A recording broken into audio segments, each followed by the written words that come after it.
10 বছরও একবারও কোনোদিন জিজ্ঞাসা করলা না যে আমার রাসূল সাল্লাল্লাহু আলাইহি সাল্লাম কেমনে চুল রাখতেন?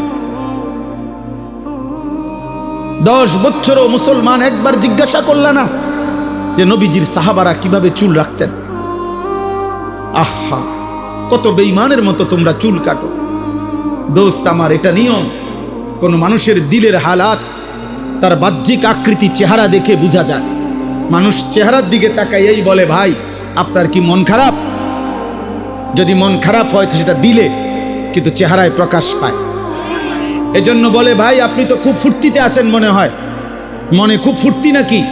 চেহারার মধ্যেই প্রকাশ পায় অন্তরের ফুর্তি। ঠিক তেমনি ভাবে চেহারার এই আকৃতি, খোদার কসম, এটা প্রমাণ করে তোমার হৃদয়ের হালাত। অতএব চুল যার বেঈমানের মতো, চেহারা যার মুশরিকের মতো, চলাফেরা যার বেঈমানের মতো, তো তোমার কলিজার ভিতরে আল্লাহ এবং তার রাসূল আছে নাকি ইহুদি আর খ্রিস্টান বেঈমান আছে, এ কথা স্পষ্ট।